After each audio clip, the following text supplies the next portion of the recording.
La journée commence dans une atmosphère moins légère qu'elle ne devrait l'être au restaurant éphémère. Fleur, qui devait assurer le service du déjeuner, est soudain prise de violentes nausées. Elle comprend rapidement que son état vient des crevettes avariées qu'elle a mangées. Incapable de tenir debout suffisamment longtemps, elle doit reconnaître qu'elle ne pourra pas travailler normalement. Pour Fleur, cette faiblesse arrive au pire moment, car fermer le restaurant serait une véritable déception après les efforts engagés. Clotilde et Rose comprennent immédiatement qu'il faut trouver une solution sans obliger la jeune femme à se dépasser alors qu'elle est malade. Elle se tourne alors vers Lionel, dont la journée prend soudain une direction qu'il n'avait absolument pas anticipée. Les deux sœurs Armand lui proposent de remplacer Fleur au service du déjeuner. De cette manière, le restaurant éphémère peut rester ouvert tandis que Fleur se repose et récupère. Lionel accepte, mais derrière son calme apparent se cache une véritable pression. Travailler avec Clotilde et Rose signifie se retrouver directement confronté au regard de deux femmes dont l'expérience et l'autorité continuent de l'impressionner profondément. Clotilde et Rose, de leur côté, sont heureuses de partager ce moment ensemble. Leur complicité donne presque au déjeuner une dimension particulière, mais Lionel ne parvient pas immédiatement à se laisser porter par cette ambiance. Avant que les assiettes ne quittent la cuisine, il les vérifie avec attention, cherchant à contrôler chaque détail comme s'il pouvait ainsi empêcher la moindre erreur. Pourtant, lorsqu'il doit véritablement s'imposer face aux deux chefs, Lionel perd une partie de son assurance. Il connaît sa valeur, mais il sait aussi tout ce que Clotilde et Rose représentent dans cet univers. Leur présence suffit à réveiller cette crainte discrète de ne pas être à la hauteur. Ses décisions deviennent plus hésitantes, et cette hésitation ne passe évidemment pas inaperçue. Clotilde et Rose comprennent qu'il ne manque pas de compétences, mais surtout de confiance. Plutôt que de le brusquer, elles choisissent donc de transformer cette tension en jeu. Elles proposent une compétition afin de départager la meilleure assiette du déjeuner. Lionel accepte avec une certaine appréhension, conscient que ce défi peut devenir aussi bien une occasion de se révéler qu'un test particulièrement intimidant. À partir de cet instant, quelque chose change dans son attitude. La compétition l'oblige à se recentrer sur ce qu'il sait faire au lieu de réfléchir constamment au jugement des autres. Lionel retrouve progressivement ses réflexes, son instinct et cette énergie qui l'a toujours poussé à avancer malgré ses doutes. Face aux sœurs Armand, il cesse peu à peu d'être seulement l'élève impressionné. Le service se poursuit ainsi dans une tension stimulante. Chaque assiette envoyée devient une sorte de réponse silencieuse à ses propres inquiétudes. Lionel ne cherche plus uniquement à satisfaire Clotilde et Rose, il cuisine avec davantage de liberté. Ce déplacement intérieur reste discret, presque imperceptible, mais il suffit à lui permettre d'exprimer quelque chose de plus personnel dans ce qu'il propose aux clients. Lorsque le déjeuner touche finalement à sa fin, Lionel attend les réactions avec une nervosité qu'il peine à dissimuler. Les clients viennent pourtant féliciter les trois chefs. Tous ont apprécié leur repas, mais une remarque retient particulièrement l'attention. Plusieurs d'entre eux avouent avoir eu une petite préférence pour l'assiette réalisée par Lionel. Celui-ci reste presque surpris par ce verdict inattendu. Pour Clotilde et Rose, cette préférence n'a rien d'un affront. Au contraire, elles accueillent le résultat avec une satisfaction évidente. Elles regardent Lionel et lui adressent des mots qu'il n'oubliera probablement pas de sitôt. L'élève a dépassé le maître. Derrière cette formule légère se cache une reconnaissance beaucoup plus profonde de tout le chemin parcouru par le jeune homme. Les deux femmes ne s'arrêtent pas là. Elles lui expliquent qu'une belle carrière l'attend loin de l'institut. Cette perspective donne soudain une autre dimension à cette simple compétition improvisée. Lionel comprend que leur compliment ne concerne plus seulement une assiette réussie ou un service correctement assuré. Clotilde et Rose lui parlent désormais comme à quelqu'un capable de construire réellement son propre avenir professionnel. Lionel est profondément ému. Pendant longtemps, l'Institut a constitué un repère essentiel de sa vie, un lieu où il a appris, échoué, recommencé et grandi. Entendre aujourd'hui deux figures aussi importantes lui dire qu'il peut avancer au-delà de ces murs revient presque à recevoir une permission qu'il n'osait pas encore se donner complètement, celle de croire qu'il est prêt.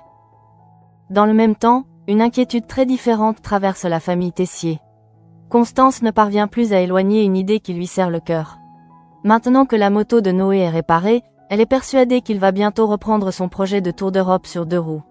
Ce qui représente pour lui une aventure ressemble, pour elle, à une séparation terriblement concrète. Constance imagine déjà les kilomètres, les routes inconnues et tous les dangers qu'elle ne pourra pas contrôler. Derrière sa peur de voir Noé partir se cache surtout l'impuissance d'une mère qui sent qu'elle ne pourra plus protéger son fils comme auparavant. Elle confie son angoisse à Bérénice et envisage même d'organiser toute une journée avec lui afin de lui donner envie de rester. Elle se dit prête à tout pour lui montrer qu'ici aussi, il peut vivre des choses agréables. Derrière cette volonté presque fébrile se trouve pourtant une contradiction douloureuse. Constance veut le rendre heureux, mais elle espère secrètement que ce bonheur suffira à détourner Noé de son désir de liberté. Elle cherche encore une manière de retenir quelqu'un qui commence justement à vouloir choisir lui-même sa route. Malheureusement, ses plans s'effondrent très vite. Noé lui annonce qu'il est déjà occupé pendant toute la journée. Il présente ses excuses à sa mère avant de partir, sans mesurer à quel point cette réponse la bouleverse. Constance reste seule avec cette impression désagréable de voir le temps lui échapper. Ses yeux se remplissent presque de larmes tandis qu'elle comprend qu'elle ne maîtrise plus rien. Plus tard, elle cherche naturellement du réconfort auprès d'Emmanuel. Elle lui propose de passer l'après-midi ensemble, espérant sans doute combler un peu le vide laissé par Noé. Mais Tessier, absorbé par le concours, ne lui accorde pas l'attention qu'elle attend. Cette indifférence apparente agit comme une étincelle sur une inquiétude déjà devenue trop lourde à porter. Constance finit par exploser. Elle reproche à son mari de ne penser qu'au concours et lui lance qu'il a véritablement un cœur de pierre. Derrière sa colère contre Emmanuel se cache cependant une peur plus profonde qu'elle n'arrive pas encore à formuler clairement. Ce n'est pas seulement l'absence de Tessier qu'elle supporte mal, c'est la perspective de devoir bientôt accepter celle de son fils. En soirée, pourtant, Emmanuel montre qu'il a entendu la détresse de sa femme, même s'il n'a pas su y répondre immédiatement. Lorsqu'elle découvre ce qu'il lui a préparé, Constance comprend qu'il a cherché à se faire pardonner à sa manière. Tessier a cuisiné tous ses plats préférés, transformant un repas en geste silencieux d'attention. Cette surprise désarme peu à peu Constance. Sa colère retombe, laissant place à ce qu'elle tentait de contenir depuis le début de la journée. Elle finit par avouer à Emmanuel ce qui la tourmente réellement. Elle a peur que Noé parte. Elle redoute cette moto, les kilomètres, les imprévus et cette possibilité insupportable qu'un accident survienne loin d'elle. Mais son inquiétude ne s'arrête pas à la peur physique. Constance craint aussi quelque chose de plus intime, que Noé découvre ailleurs une vie qui lui convienne mieux et qu'il n'ait plus envie de revenir à l'institut. Cette idée la blesse presque davantage encore, car elle touche directement à son sentiment de mère, à cette peur d'être un jour laissée derrière. Emmanuel l'écoute avec davantage de douceur qu'elle ne l'aurait imaginé quelques heures plus tôt. Il ne nie pas le danger, ne cherche pas non plus à ridiculiser son angoisse. Mais il lui rappelle que Noé doit pouvoir prendre ses propres décisions. Pour Tessier, aimer son fils signifie aussi accepter qu'il s'éloigne et qu'il apprenne à voler de ses propres ailes. Ce conseil est simple, mais il résonne douloureusement chez Constance. Lâcher prise est précisément ce qu'elle ne sait pas encore faire. Elle voudrait protéger Noé de tout, y compris de ses propres choix, alors qu'elle comprend progressivement que cette protection peut devenir une cage. Emmanuel l'invite donc à distinguer son amour de sa peur, même si cette frontière reste difficile à accepter. Pendant ce temps, à l'Institut Auguste Armand, une autre journée commence sous le signe d'une tension beaucoup plus inquiétante. Bianca a passé la nuit sur place afin de reprendre des forces après son malaise. Malgré ce qui lui est arrivé, elle refuse de céder à la peur et se sent prête à affronter le dernier jour de la masterclass. Son désir de continuer témoigne d'une détermination presque instinctive. Bianca ne veut pas que les événements récents décident à sa place.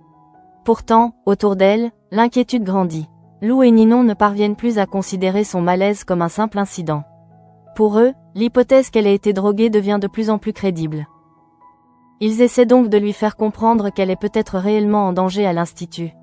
Leur avertissement n'est pas formulé pour l'effrayer davantage, mais parce qu'ils sentent que quelque chose leur échappe. Lou, surtout, refuse désormais de minimiser ce qui arrive à Bianca. Chaque nouvel incident rend la situation plus difficile à expliquer comme une simple succession de coïncidences. Gary, de son côté, adopte une position beaucoup plus prudente. Il leur demande de ne pas faire circuler des accusations alors qu'ils ne disposent d'aucune preuve. Ces paroles peuvent sembler raisonnables, presque responsables, mais dans le contexte actuel elles créent une tension supplémentaire. Lou et Ninon sont convaincus qu'attendre pourrait justement exposer Bianca à un nouveau danger. Malgré les conseils de Gary, ils décident donc d'alerter Marc Leroy et Anouk. Ce choix marque un tournant. Jusqu'ici, les soupçons restaient encore confinés à quelques élèves. Désormais, l'affaire remonte à des adultes capables de prendre des mesures. Bianca n'est plus seulement une jeune femme ayant subi un malaise étrange, elle devient potentiellement la cible d'une action délibérée. La discussion avec Marc et Anouk permet surtout à un détail jusque-là presque oublié de refaire surface. En écoutant les élèves raconter les événements, Anouk se souvient soudain d'un élément essentiel. Gary avait eu la gourde de Bianca entre les mains. Cette information change immédiatement l'atmosphère, car elle relie directement Gary à l'objet devenu suspect. Les regards se tournent vers lui, et le jeune homme comprend qu'il ne pourra plus rester derrière des explications vagues. Jusqu'à cet instant, il semblait seulement vouloir empêcher les autres de tirer des conclusions trop rapides. Mais la gourde représente désormais un fait concret. Gary se retrouve confronté à quelque chose qu'il ne peut plus détourner par de simples mises en garde. Pris au piège, il finit par avouer une vérité que personne n'imaginait sous cette forme. Oui, il a participé au harcèlement de Bianca. Cette confession provoque un choc d'autant plus grand que Gary ne correspondait pas immédiatement au portrait d'un agresseur déterminé à la détruire. Pourtant, les faits sont là, il a bel et bien agi contre elle. Gary explique alors qu'il n'a pas pris cette décision de son propre chef. Il a reçu un mail lui ordonnant de pousser Bianca à quitter l'Institut Auguste Armand. Quelqu'un, dans l'ombre, voulait suffisamment son départ pour utiliser Gary comme intermédiaire. Cette révélation ouvre une dimension bien plus inquiétante, car le harcèlement semble désormais organisé et prémédité. Le jeune homme précise ensuite pourquoi il a obéi. Le mystérieux expéditeur le menaçait de publier des photos intimes de Ninon. La menace visait donc directement celle qu'il voulait protéger. Gary s'est retrouvé pris entre deux violences, nuire à Bianca ou voir Ninon humiliée publiquement par la diffusion de contenus privés qu'elle n'avait évidemment jamais consenti à voir exposés. Son choix reste lourd de conséquences, mais son mobile apparaît brutalement. Gary a accepté de faire souffrir Bianca pour empêcher que Ninon soit détruite à son tour. Dans son esprit, il a sans doute cherché à gagner du temps ou à contenir la menace. Mais à force d'obéir, il s'est enfoncé dans une situation où chaque acte l'a rapproché davantage d'une faute impossible à dissimuler. Ninon doit encaisser une double révélation. Elle apprend que son petit ami a participé au harcèlement de Bianca, mais aussi qu'il l'a fait parce qu'un inconnu possédait des images intimes d'elle. Derrière la culpabilité de Gary se dessine donc une forme de chantage particulièrement cruelle. Le maître chanteur n'a pas seulement utilisé sa peur, il s'est servi de son attachement à Ninon. Marc Leroy comprend immédiatement que la situation dépasse désormais les élèves et la masterclass.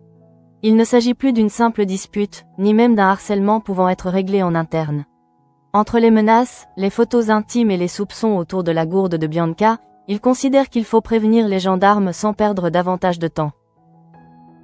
À partir de ce moment, l'atmosphère du bivouac change complètement. Ce qui devait être une expérience intense mais formatrice bascule dans quelque chose de beaucoup plus sombre. Les élèves ne savent plus qui croire ni jusqu'où va la menace. Gary a parlé, mais son aveu ne répond pas à la question la plus inquiétante. Qui lui a donné ses ordres? Quelques minutes plus tard, le capitaine Brassac arrive à la masterclass. Sa présence suffit à confirmer la gravité prise par l'affaire. Bianca apprend qu'elle va devoir être interrogée afin de retracer précisément les événements. Pour elle, cette procédure constitue une nouvelle épreuve après une nuit déjà difficile, mais elle comprend que chaque détail peut désormais compter. Gary, lui, n'a plus la possibilité de repartir librement. Le capitaine Brassac le place en garde à vue. L'annonce tombe brutalement, donnant une réalité judiciaire à ce que les élèves viennent tout juste de découvrir. Même s'il affirme avoir agi sous la menace, Gary doit maintenant répondre de ses actes devant les enquêteurs, tandis que le véritable instigateur reste toujours inconnu. Le bivouac organisé par Marc Leroy, qui devait marquer la fin de la masterclass, tourne ainsi au cauchemar. Une menace invisible semble avoir infiltré chaque moment de cette expérience. Et même si Gary est désormais entre les mains de la gendarmerie, rien ne permet encore d'affirmer que Bianca est enfin en sécurité. La garde à vue de Gary ne suffit pourtant pas à apaiser les esprits. Son départ avec le capitaine Brassac laisse derrière lui une série de questions auxquelles personne ne peut encore répondre. Bianca sait désormais qu'elle a réellement été visée, mais elle ignore toujours jusqu'où cette volonté de la pousser hors de l'institut peut aller, ni qui se cache derrière les messages adressés à Gary. Pour Lou, cette incertitude est presque plus difficile à supporter que les aveux eux-mêmes. Il avait senti que quelque chose n'allait pas, mais découvrir qu'un élève avait été contraint de participer au harcèlement de Bianca donne une toute autre dimension aux événements. Ce n'est plus seulement une succession d'attaques isolées, quelqu'un semble agir avec méthode depuis l'ombre. Ninon, de son côté, doit affronter une réalité particulièrement douloureuse. Elle comprend que Gary s'est laissé entraîner dans cette spirale pour empêcher la diffusion de ses photos intimes. Cette protection maladroite et destructrice ne peut évidemment effacer ce qu'il a fait à Bianca. Pourtant, elle révèle aussi à quel point le jeune homme était lui-même prisonnier d'un chantage soigneusement construit. Tout cela donne à la menace un visage encore plus inquiétant, précisément parce qu'elle reste sans identité. Celui ou celle qui a contacté Gary savait où frapper. Utiliser Ninon pour atteindre Gary, puis Gary pour atteindre Bianca, suppose une connaissance intime des fragilités de chacun. Cette mécanique dépasse largement une simple vengeance improvisée et nourrit un sentiment d'insécurité difficile à repousser. Bianca, malgré son épuisement, tente de garder le contrôle. Elle ne veut pas se laisser définir par ce qui lui arrive, ni donner aux responsables la satisfaction de l'avoir renoncé. Pourtant, son corps lui rappelle ce qu'elle a déjà subi. Elle a passé la nuit à récupérer, et l'idée d'avoir peut-être été droguée transforme chaque souvenir récent en élément potentiellement suspect. Elle repense forcément au moment où elle a cru pouvoir respirer un peu, aux instants où la pression semblait retomber avant qu'un nouveau problème n'apparaisse. Chaque attaque a laissé une trace différente, mais toutes convergent désormais vers la même sensation. Quelqu'un veut qu'elle parte. Cette certitude est plus lourde que la simple peur, car elle rend le danger personnel, ciblé, presque obsessionnel. Lou reste attentif à Bianca avec une vigilance qu'il ne cherche plus à dissimuler. Leur relation a été traversée par trop de blessures pour qu'un rapprochement paraisse simple, mais le danger change la manière dont ils se regardent. Face à ce qui menace Bianca, les rancœurs et les hésitations semblent perdre momentanément de leur importance. Lou veut surtout savoir qu'elle est en sécurité. Cette proximité ne gomme pas le passé, mais elle ouvre un espace différent entre eux. Bianca sent que Lou ne cherche plus à la convaincre par de grandes déclarations. Sa présence se traduit davantage par des gestes, des regards, une attention constante. Après les tensions qui les ont séparés, cette forme de soutien plus silencieuse lui permet de relâcher légèrement une méfiance devenue presque permanente. Pendant que l'enquête commence autour de Gary, les autres élèves essaient tant bien que mal de reprendre le cours de leur journée. Mais l'ambiance de la masterclass a changé. Les conversations se font plus basses, les regards plus méfiants. Chacun sait désormais qu'un chantage a eu lieu et qu'un mystérieux individu a réussi à manipuler quelqu'un depuis l'extérieur ou l'intérieur. Marc Leroy doit lui aussi mesurer l'échec brutal de ce qui devait être un moment important pour les élèves. Le bivouac, pensé comme une expérience collective, s'est transformé en lieu d'angoisse. Il a fait ce qu'il fallait en appelant les gendarmes, mais cette décision ne suffit pas à effacer la sensation que la situation lui a échappé plus longtemps qu'il ne l'aurait voulu. Anouk, de son côté, sait que son souvenir concernant la gourde a été décisif. Sans ce détail, Gary aurait peut-être continué à cacher la vérité. Cette prise de conscience donne un poids particulier aux éléments apparemment insignifiants. Dans une affaire où chacun ne possède qu'une partie de la vérité, un simple objet tenu quelques minutes peut soudain devenir le point de départ d'un aveu majeur. Gary, désormais absent, reste pourtant au centre de toutes les pensées. Son arrestation pose une question que personne ne peut ignorer. Jusqu'où a-t-il obéi aux ordres reçus? Il a reconnu avoir harcelé Bianca, mais le mystère autour de son malaise reste entier. La gourde nourrit les soupçons, sans permettre encore de déterminer précisément ce qui s'est passé. Pour Bianca, cette zone d'ombre est particulièrement difficile. Elle sait que Gary a été impliqué, mais elle ne peut pas encore attribuer chaque événement à une personne précise. Or cette absence de certitude signifie qu'elle ne peut pas simplement se dire que tout est terminé avec sa garde à vue. Le véritable danger pourrait très bien se trouver ailleurs, toujours libre d'agir. Dans le même temps, Fleur tente elle aussi de récupérer après son malaise du matin. Son problème de crevettes avariées paraît presque dérisoire face à ce qui se déroule autour de Bianca, mais il l'a empêchée de vivre normalement cette journée. En apprenant progressivement la gravité de la situation, son inquiétude pour son ami prend naturellement le dessus sur son propre inconfort. La journée finit pourtant par s'étirer vers une fin qui semble plus calme. Après les interrogatoires, les aveux et l'arrivée des gendarmes, chacun cherche un moyen de respirer. Cette accalmie reste fragile, mais elle offre aux élèves quelques heures où ils peuvent essayer de se convaincre que l'essentiel a été fait et que la présence de la police empêchera peut-être une nouvelle attaque. En fin de journée, Colline part à la plage avec Ninon, Joséphine et Fleur. L'idée est simple, s'éloigner un peu de l'institut et retrouver une forme de légèreté après les événements particulièrement lourds. Le décor devrait favoriser le relâchement, et pendant quelques instants les 4 jeunes femmes peuvent presque retrouver une ambiance plus ordinaire, loin de l'enquête. Fleur, cependant, n'arrive pas réellement à profiter de ce moment. Même entourée de ses amis, son esprit revient sans cesse vers Bianca. Elle n'a aucune nouvelle d'elle, et ce silence devient de plus en plus difficile à ignorer. Après tout ce qui s'est passé, l'absence d'un simple message suffit désormais à faire naître des scénarios inquiétants. Ninon est elle-même profondément affectée, même si elle partage cette sortie avec les autres. Elle vient d'apprendre que les menaces contre elle ont servi à manipuler Gary. Cette découverte laisse forcément une empreinte. Derrière chaque tentative de détente, il reste la conscience brutale que son intimité a été utilisée comme une arme et que l'affaire n'est peut-être pas terminée. Pendant ce temps, loin de la plage, Bianca se retrouve avec Lou dans une chambre. Après une journée marquée par les soupçons, les aveux et l'intervention de la gendarmerie, ce tête-à-tête crée une parenthèse presque irréelle. Pour quelques minutes, les deux jeunes gens peuvent se regarder sans témoin, sans accusation et sans avoir à répondre aux questions des adultes. La tension entre eux change alors de nature. Lou n'a plus besoin de répéter qu'il s'inquiète pour elle, Bianca l'a compris. Et elle-même, après avoir tant résisté, accepte de se rapprocher. Ils s'embrassent, comme si ce geste pouvait suspendre le chaos qui les entoure. Pendant quelques secondes, ils retrouvent une intimité que les derniers événements avaient rendue presque impossible. Mais cette tranquillité est trompeuse.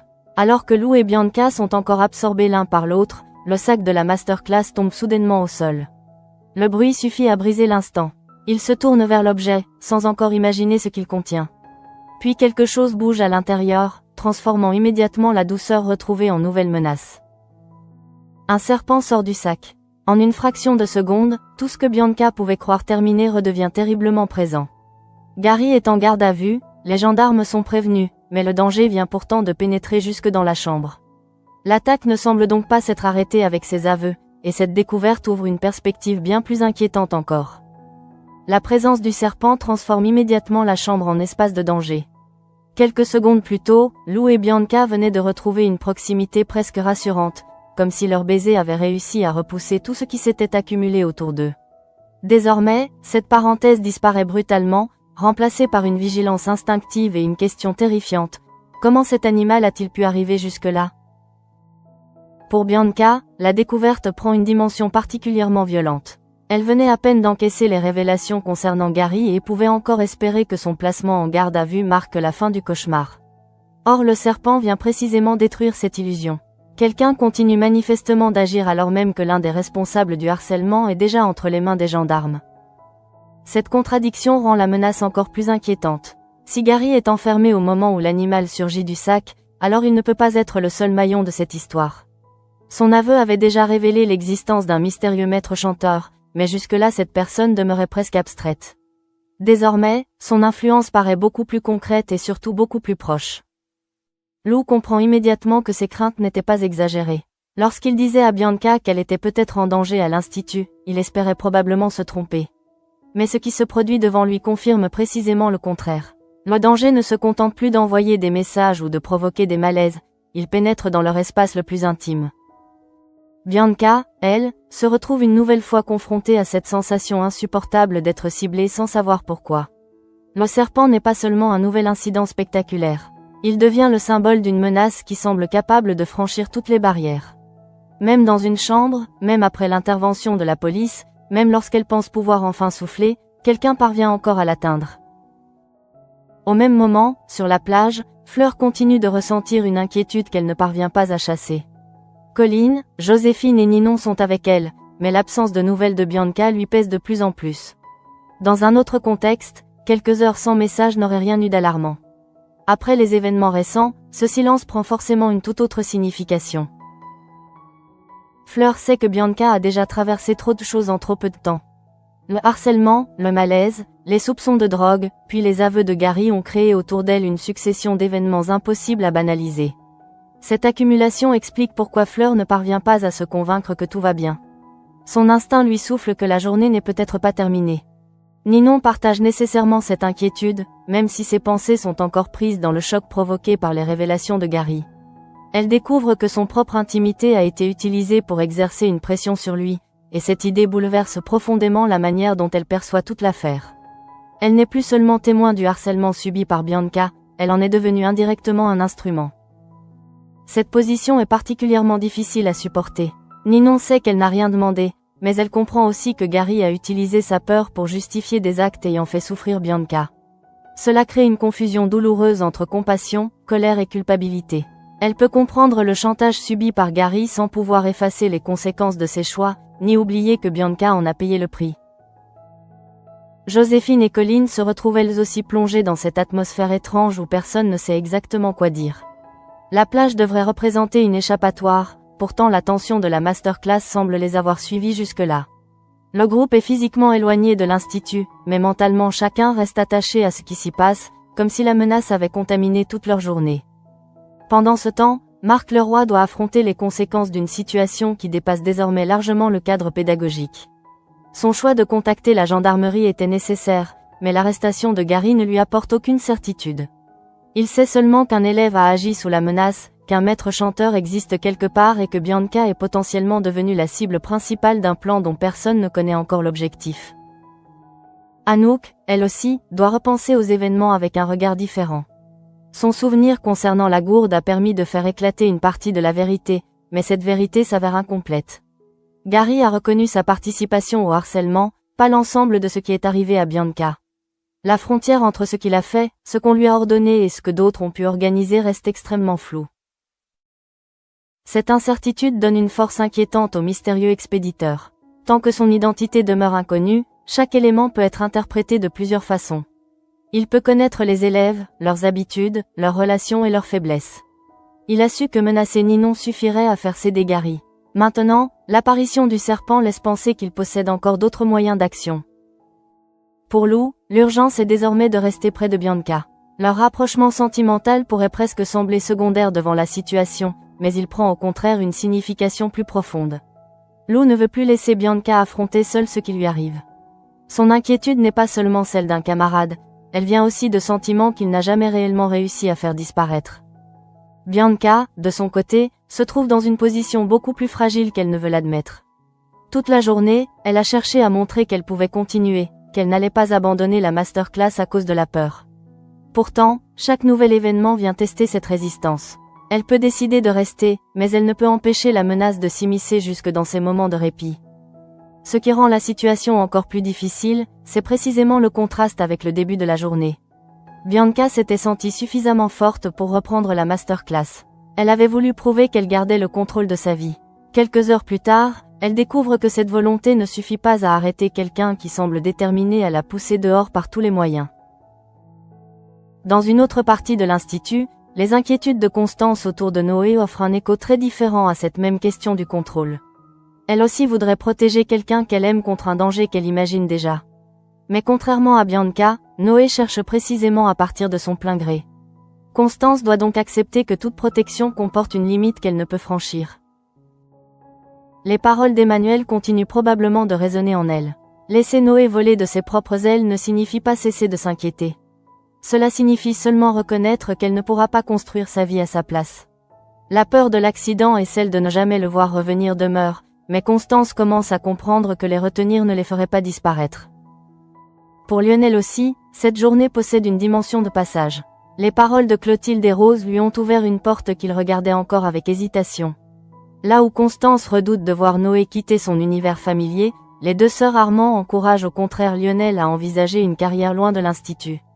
Dans les deux cas, grandir signifie accepter de quitter un cadre protecteur. Mais pour Bianca, il ne s'agit pas de choisir librement un départ. Quelqu'un cherche précisément à lui imposer ce choix par la peur. C'est ce qui rend son combat si différent. Rester à l'Institut devient presque un acte de résistance, tandis que chaque nouvelle attaque cherche à transformer cette résistance en épuisement. Et le serpent apparu dans le sac montre que cette pression est loin d'avoir disparu. Au terme de cette journée, une seule certitude demeure. Gary n'était pas l'origine du danger, mais seulement l'un de ses instruments. Son arrestation éclaire une partie du mécanisme sans révéler celui qui le contrôle. Tandis que Bianca et Lou se retrouvent brutalement face à cette nouvelle menace, le véritable responsable reste invisible, et cette absence rend la situation plus angoissante encore. La journée qui s'achève laisse ainsi derrière elle trois histoires très différentes, mais toutes traversées par la même nécessité d'accepter ce que l'on ne peut plus contrôler. Lionel découvre qu'il est peut-être prêt à quitter le cadre rassurant de l'Institut.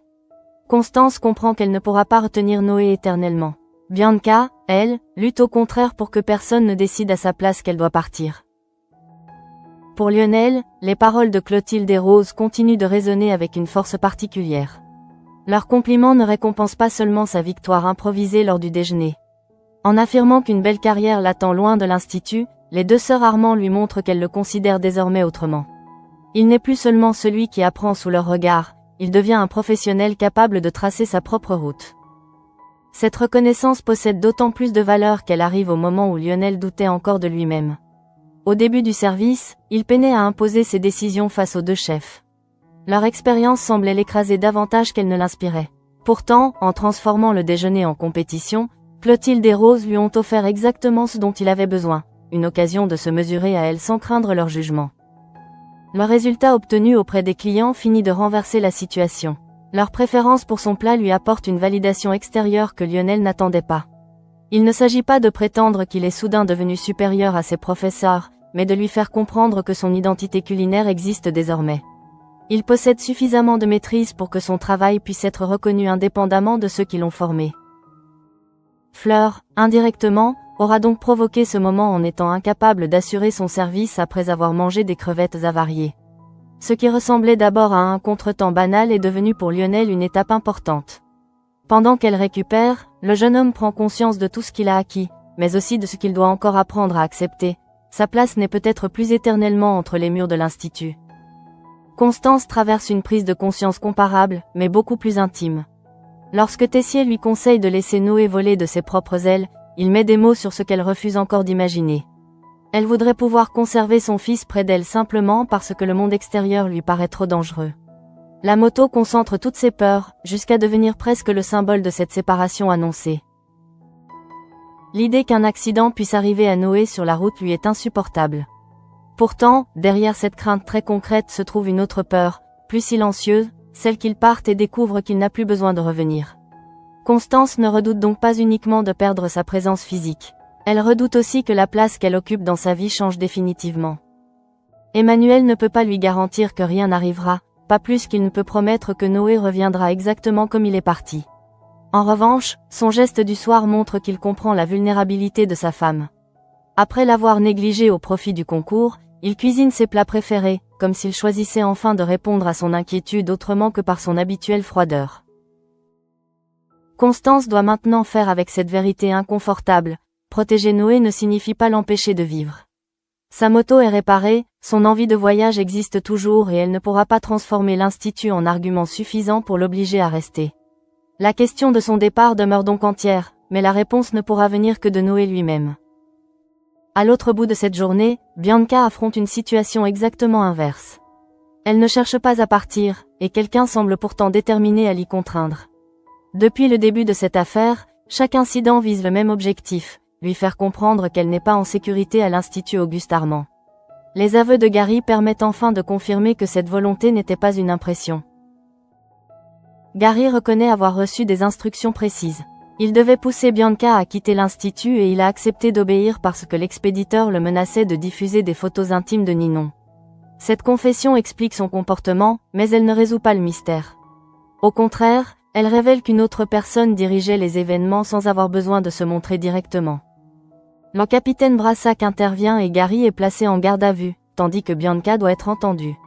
Pendant quelques instants, cette intervention pourrait donner l'impression que le pire est derrière eux.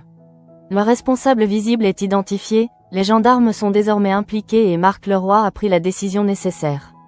Pourtant, aucune de ces mesures ne permet encore de trouver celui qui exerce réellement le chantage. C'est précisément ce qui rend la suite tellement inquiétante. Gary est désormais sous contrôle, mais l'auteur des mails reste libre. Rien ne permet d'affirmer qu'il a renoncé à son objectif. Tout ce que les élèves savent, c'est qu'il possède des informations personnelles sur Ninon et qu'il a été capable de manipuler Gary suffisamment longtemps pour faire souffrir Bianca. Pendant que Colline, Joséphine, Ninon et Fleur se retrouvent à la plage, cette incertitude continue de peser. Fleur, particulièrement préoccupée, constate qu'elle n'a pas de nouvelles de Bianca. Elle devrait pouvoir profiter de ce moment avec ses amis après sa journée difficile, mais son inquiétude l'en empêche. Le silence de Bianca devient alors un détail impossible à considérer comme anodin. Au même moment, Bianca est pourtant avec Lou. Après tout ce qui s'est produit, leur rapprochement offre un bref contraste avec la violence de la journée. Ils se retrouvent dans une chambre, loin des interrogatoires et des regards. Entre eux, la tension sentimentale semble enfin s'apaiser suffisamment pour qu'ils puissent se laisser aller à un geste simple et spontané. Ils s'embrassent. Pour Bianca, cet instant représente peut-être l'un des rares moments où elle peut cesser de réfléchir à celui qui la harcèle. Pour Lou, il permet de retrouver une proximité qu'il croyait fragilisée par leur dernier conflit. Rien n'est véritablement réglé entre eux, mais leurs gestes montrent qu'ils sont encore capables de se rejoindre malgré tout ce qui les a séparés. Cette parenthèse ne dure cependant que quelques secondes. Le sac de la masterclass tombe soudainement au sol. Le bruit attire leur attention, puis un mouvement inattendu révèle quelque chose qu'il n'aurait jamais pu imaginer trouver à cet endroit. Un serpent sort du sac, détruisant instantanément l'impression de sécurité qu'il venait tout juste de retrouver. L'apparition de l'animal donne une nouvelle signification à toute l'affaire. Si Gary est déjà en garde à vue, alors quelqu'un d'autre peut encore agir. Le mystérieux individu qui le faisait chanter n'a peut-être jamais cessé de poursuivre son objectif. Bianca comprend ainsi que la confession de Gary n'était pas la fin du danger, mais seulement la découverte d'une première pièce du mécanisme. Lou se retrouve lui aussi face à cette terrible évidence. Il avait prévenu Bianca qu'elle pouvait être en danger à l'Institut, et tout ce qui vient de se produire confirme ses craintes. Leur baiser, quelques secondes auparavant, appartenait à un moment presque normal. Le serpent rappelle brutalement que, pour l'instant, la normalité semble précisément être ce qu'on refuse à Bianca. La masterclass de Marc Leroy s'achève donc dans une atmosphère très éloignée de celle qui devait entourer cette expérience. Gary a avoué, Brassac est intervenu, mais la véritable menace reste impossible à identifier. Tandis que Fleur s'inquiète de ne pas recevoir de nouvelles, Bianca et Lou découvrent que le danger s'est invité jusque dans leur chambre, au moment même où ils pensaient enfin pouvoir souffler. Une question demeure alors suspendue au-dessus de tous les autres événements, qui cherchent avec autant d'insistance à faire partir Bianca de l'Institut Auguste Armand? Gary n'était qu'un exécutant soumis au chantage, et son arrestation n'a manifestement pas suffi. Face au serpent qui vient de surgir du sac, Bianca et Lou comprennent que cette histoire est loin d'être terminée.